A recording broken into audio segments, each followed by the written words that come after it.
السلام عليكم ورحمة الله تعالى وبركاته، ازيكم عاملين ايه؟ يا رب تكونوا بخير. بعد ما نزلت لكم الفيديو اللي فات خدعة افكار وشرحت لكم ازاي تقروا افكار اي شخص تقابلوه، قررت ان انا انزل افكار اتنين. الفيديو ده تكملة للفيديو اللي فات، وكمان هزود عليك خدعة قوية جدا جدا ما ينفعش تفوتها باي شكل من الاشكال. طول ما انت مهتم بالمنتاليزم او بمجال قراية الافكار فانت لازم تتابع اي حاجة بكلمك فيها تخص المنتاليزم، لان انا اصلا تخصصي منتاليزم وبريدكشنز وكده يعني. فعشان ما اطولش عليك يلا نشوف فيديو النهارده. بس قبل ما تشوف الفيديو ما تنساش تعمل لايك للفيديو ده، وتنزل دلوقتي حالا تعمل سبسكرايب للقناه وتفعل زرار الجرس لو انت ما فعلتوش عشان خاطر يوصلك كل فيديو جديد انزله. وبرضه ما تنساش تعمل لي فولو على اكونتات السوشيال ميديا بتاعتي انستجرام وفيسبوك وتيك توك، هسيب لك اللينكات كلها تحت في الديسكربشن. وبس كده يلا بينا نشوف الفيديو. يبقى اول حاجه عايز اكلمك فيها هي ازاي تاخد معلومه من حد من غير ما يعرف انك اخدت المعلومه دي. وزي ما انا حكيت لك في الفيديو اللي قبل اللي فات عن طريقه انك مجرد ما تعرف معلومه عن الشخص انت حرفيا تقدر تقرا اي حاجه هو بيفكر فيها.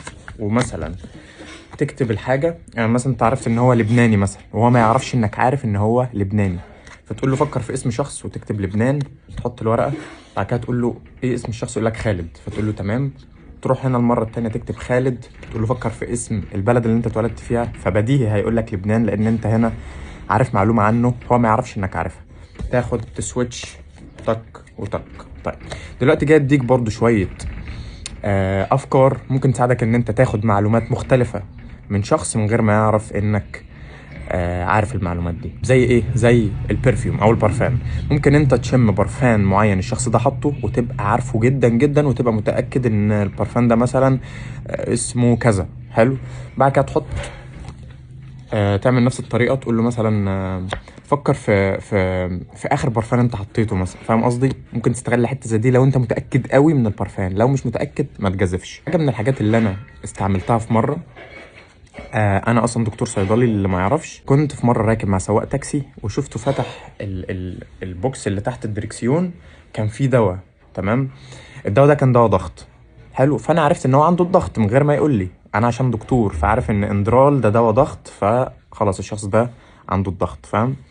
فاستعملت برضو حاجه زي دي في ان انا عرفت ان هو عنده الضغط يعني. بعد كده طلبت منه يفكر في حاجه، انا مش متذكر اول الموضوع لان الموضوع بقاله سنين، بس طلبت منه يفكر في حاجه وكتبت من ضمنها مرض، يعني هل انت عندك امراض مزمنه مثلا؟ فكتبت الضغط وقدرت اريفيل الاتنين. حاجه تانية ان الشخص يكون بيشرب سجاير، فانت ممكن تشم ريحته لو انت بتسلم عليه بتبوسه بتاع، ممكن تشم ريحته ان هو بيفيب او بيشرب سجاير او كده. ممكن تعرف هو مثلا اهلاوي او زملكاوي بانك من بعيد تكون سمعته بيتكلم مع حد عن الكوره مثلا وبيدافع عن الاهلي او بيتكلم يعني فاهم. حاول تدور على كل الحاجات، يعني حرفيا اهتم بحته انك تعرف معلومه من الشخص، صدقني هتفرق معاك جدا في حاجات كتيره تخص الماجيك. النهارده هخليك لو ماشي في الشارع ما تحتاجش غير الكروت دي في انك تعمل حاجات كتير جدا جدا جدا. يعني حرفيا الست كروت دول ممكن يخليك تعرف اسم ابو شخص، اسم عيلته، تاريخ ميلاده، باسورد موبايله، اي حاجه. هشرح لكم الخدعه على طول لان البرفورمانس هضطر يبقى معايا حد، فانا هشرح لكم ايه الخدعه على طول. بص يا سيدي، اول حاجه انت هتحتاج الست كروت دول، هم فيهم ارقام زي ما انت شايف. هسيب لك دلوقتي الارقام دي على الشاشه سكرين شوت، خدها سكرين شوت. هتجيب لك ست كروت عاديين، كروت بيزنس زي اللي هم مثلا كارت دعايه لصيدليه او حاجه، بتلاقي الناحيه التانيه بتاعته ظهرها لونها ابيض، وهتكتب الايه الارقام اللي انا كاتبها دي بنفس الترتيب ونفس الشكل. تمام تمام. دلوقتي يا سيدي انا عايزك تعرف حاجتين: ترتيب الكروت، وتحفظ حاجه صغيره جدا. ترتيب الكروت بيبقى ايه؟ اول حاجه هتمسك الكارت بدايته هنا رقم 1، الكارت اللي بعده بدايته رقم 2، الكارت اللي بعده بدايته رقم 4، الكارت اللي بعده بدايته رقم 8، واللي بعده 16، واللي بعده 32. ده اللي انا عايزك تعمله، الترتيب ده، وتحفظ بدايه كل رقم. هتقول للشخص فكر. هقول لك الاول السر ماشي ازاي، وهقول لك الطريقه الصح اللي انا بستعملها، وهخليك تبعد عن الطريقه التقليديه اللي كل الناس بيعملوها وتحسها طريقه فكسانه يعني. بص يا سيدي، دلوقتي تعالى نتخيل انك قدامك شخص وطلبت منه يفكر في رقم، وفكر مثلا في 19. الخدعه في الطبيعي اللي الناس بتعمله ايه؟ بيقولوا له الكارت اللي انت بتفكر فيه هنا، فهو بيبص. تعالوا كده نشوف هل يا ترى 19 هنا؟ 19 هنا. فتمام، انا كده بعرف ان هو ايه، بحفظ يعني. لو قال لي الرقم بتاعي هنا، بحفظ انا اول رقم اللي هو 1 زي ما قلت لك. طيب لو قال لي لا مش موجود مثلا في الكارت التاني، يبقى مش هحفظ 2. لو قال لي موجود هحفظ 2. تمام. فتعالى كام، بص هنا في 19، في 19، يبقى كده ايه 2 و1 يبقى 3. ماشي. تعالى كارتك موجود هنا، فهو هيبص هيدور مش موجود، فهيقول لي لا خلاص، يبقى ده هحطه عادي بس مش هجمع في دماغي. انا لحد دلوقتي في 1 زائد 2 اللي هو 3. طيب كارتك هنا، فهو هيبص او رقمك هنا 19 هيدور عليه مش هيلاقيه، خلاص يبقى ايه برضو ده سكيب، يبقى انا لسه في دماغي 3. تقول له كارتك هنا، فهيقول لك اهو 19 موجود، يبقى 3 زائد 16 اللي هي بداية الكروت كام؟ 19. هتقول له كارتك هنا، هيقول لك لا، لانه هيدور فعلا مش هيلاقي كارته. فانت لما جمعت الارقام اديتك في الاخر 19. هو ده السر بكل بساطه. بس انا ضد انك تستعملها بالطريقه دي، انك تقول له كارتك هنا، كارتك مش هنا، لا. فهو اول حاجه هتيجي في باله اللي هو ايه، هي صعبه بالنسبه له، بس ممكن يقول لك هو بيستبعد. يعني مثلا هي التركية عباره عن ان في ارقام وبتاع، وهو بيحاول يإليمينيت. انا مش عايزك تعمل كل ده، انت مش محتاج تعمل كل ده. بص بقى يا سيدي، الموضوع ما فيه انك هتقول له فكر في رقم فكرت فيه كويس، تتوقع الرقم اللي انت بتفكر فيه موجود في اول كارت ولا مش موجود. فهو هيقول لك مثلا اتوقع موجود. تعال كده نختار مثلا رقم الا وهو 50. ماشي. فتقول له تتوقع رقمك موجود في اول كارت ولا مش موجود، فيقول لك موجود. فانت قول له تمام، شوف اجابتك صح ولا غلط، اجابتك انت صح ولا غلط. فهو هيبص هيدور على 50 ما لقاش 50، هيقول لي لا اجابتي غلط، معنى كده ان هي لا. ففرق هنا بين التو فيزز. الفيز الاولى ان هو يقول لك دايركت انا رقمي مش هنا، وبين ان هو يقول لك انا اختياري غلط. فاهم؟ اقسم بالله بتفرق جامد. ممكن في ناس تحس ان هي قريبه من بعض، بس هي بتفرق جامد. جرب تاثيرها وشوف. انك تقول له تتوقع انت صح ولا غلط، فيقول لك مثلا انا غلط، قول له شوف فيبص فيلاقي مثلا رقم مش موجود، فيقول فعلا رقم مش موجود. يعني فاهم انت الفكره؟ هكمل لك عشان تبقى فاهم قصدي قوي. انا بس عشان مش مع شخص تاني فالموضوع صعب شويه. فهو قال لي انا اتوقع ان هو موجود. فانت قول له تمام، هيشوف هيدور على 50 مش هيلاقيها، هيقول لك لا انا اجابتي غلط. قول له خلاص مش مشكله عادي، دي اول تخمينه ليك ما تتضايقش. انت هنا بتاخد المعلومه من غير ما تقول له، خلاص دي اول محاوله ليك. طيب تتوقع المره دي الرقم اللي بتفكر فيه موجود هنا؟ طبعا انت دورك دلوقتي تجمع بدايه كل كارت. لو قال لك بس، فهو هنا ما قالش، خلاص تاني كارت المفروض 2. فانت تقول له خمن رقمك موجود ولا لا، فيقول لي مثلا لا مش موجود. قول له تمام شوف. فهيشوف 50 لا 50، هيقول لي غلطت برضه. قول له عادي مش مشكله، دي تاني تخمينه غلط صح؟ هيقول لك قول له تمام، اتوقع رقمك هنا ولا لا. فقال لي مثلا اتوقعه هنا. فهيشوف برضه مش هيلاقي، يقول لي لا. اقول له عادي فير مش مشكله مفيش اي حاجه، 3 تخمينات غلط صح؟ فيقول لي يبقى انا كده لحد دلوقتي انا لسه ما جمعتش اي حاجه في دماغي. شوف الكارت اللي بعده، فيقول لك مثلا فيقول لك مثلا ايه لا اتوقع ان هو مش موجود. فهيمسك البتاع ويبص يقول فعلا مش موجود. تقول له تمام اهو في واحده ظبطت تمام، بس لحد دلوقتي انا ما جمعتش. ليه ما جمعتش؟ لان هو قال لي اتوقع ان هو مش موجود، وهو بص فعلا لقى الكارت مش موجود. ماشي. فهو ما دام مش موجود الرقم اللي فكر فيه، يبقى انا ليه هحط بدايه الرقم ده في دماغي؟ مش هحطه. خلاص. اول لما اعرف ان الكارت الرقم اللي بفكر فيه موجود في الارقام دي كلها، هجمع بدايه الرقم. وطبعا انا حافظ الترتيب، يعني انا دلوقتي نزلت 1 2 3 4، ده 5 كارت، يبقى المفروض ده بدايه 16. فلو قال لي رقمي موجود هنا، هحط في دماغي 16. فتعال نشوف. هيقول لي مثلا اتوقع ان رقمي موجود هنا. فهيبص هيلاقي ال 50، فيقول فعلا اجابتي صح. اقول له جامد، يبقى انت كده اهو 3 صابوا و2 خابوا. يعني تقريبا ممكن نقول النسبه قربت من بعض شويه، بس ساعتها هنا وانا بكلمه الكلام ده انا في دماغي 16. ماشي. اللي بعد كده تتوقع رقمك موجود هنا ولا لا؟ فيقول لي اتوقع موجود. هيبص هيلاقي ال 50، يقول لي فعلا موجود. فلما يقول لي فعلا موجود، هقول له تمام كده بقت 50-50. يعني انت قدرت تخمن 50% و50%، بس في نفس الوقت انا كماجيشن حطيت في دماغي 16 وهضطر احط في دماغي 32. 16 و32 يبقى 48. كده احنا غلطنا تقريبا في تاني كارت. المفروض الكارت اللي فيه 2 يبقى فيه 50.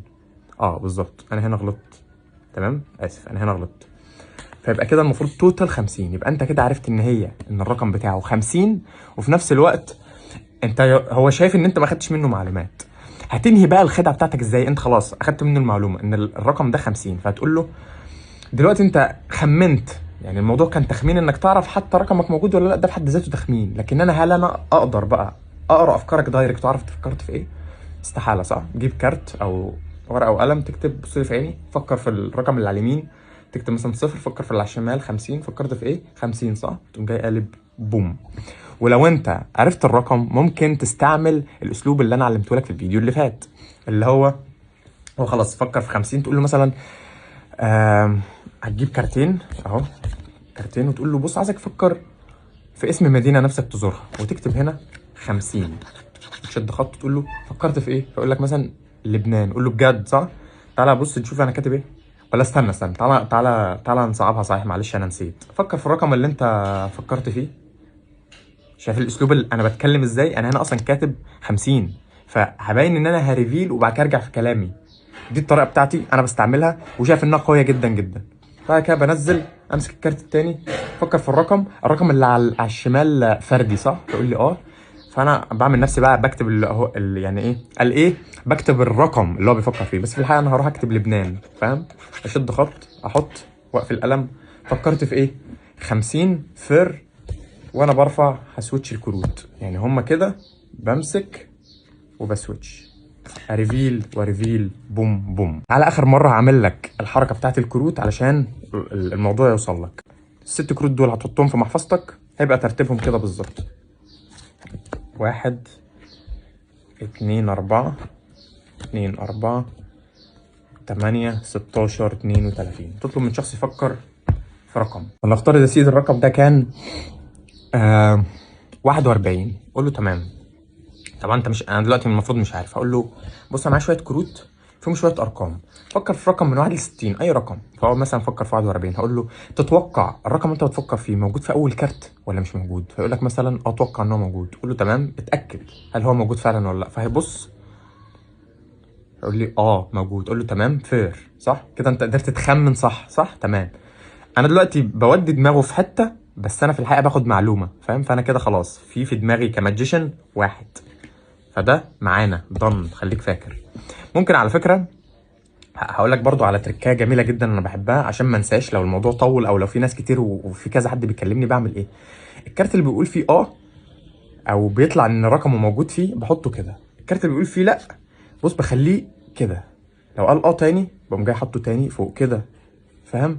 لو قال لا بخليه تحت كده، لا كده مثلا، لا برضو كده. يبقى انا كده مضطر ايه؟ اجمع ايه؟ بص 1 و2. هي براحتك، انا يعني انا بحب كده، بس ما بحبش افرقهم. ما بحبش لما يبقى مثلا بشوف ناس اللي هو ايه، يقول لك مثلا فيحط الكارت الالفي على اليمين والكارت الالفي لا على الشمال، وانت في الاخر تجمع. انت كده بتجيف اواي الخدعه. ما بتعملش كده خالص يعني. طيب تعال نكمل. 1 2 4 8 16 32. فهو قال ايه؟ موجود.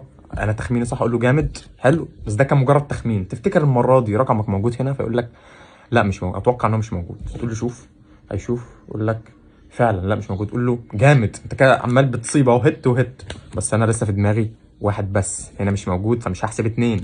تمام اهو. تالت واحد اتوقع موجود ولا لا؟ فيقول لك مثلا اتوقع موجود. فهيشوف مش هيلاقيه، يقول لك غلطت المره. اقول له مش مشكله عادي، انت جايب 2 صح اهو، ما تضايقش، كويس. وتحط. يبقى انا لحد دلوقتي في دماغي ايه؟ لسه واحد بس. طيب اللي بعد كده تتوقع موجود ولا لا؟ فهيبص هيقول لك فيقول لك مثلا موجود. فيبص يلاقي نفسه موجود. اقول له جامد اهو، انت 3 من 4 ظبطتهم. وفي نفس الوقت احط في دماغي رقم كام؟ 8. تمام اهو. يبقى 1 و8 9. طيب ندخل على اللي بعده.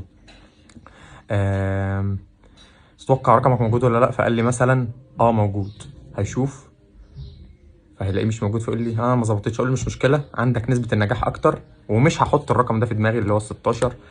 هنا اخر واحد احفظ، او سوري، تتوقع موجود ولا لا؟ هيقول لك موجود. فيبص هيلاقي رقمه ويقول لك فعلا موجود. تقول له جامد، انت كده معظم الاختيارات خمنتها صح، بس في نفس الوقت هتجمع في دماغك 9 زائد 32 اللي هم كام؟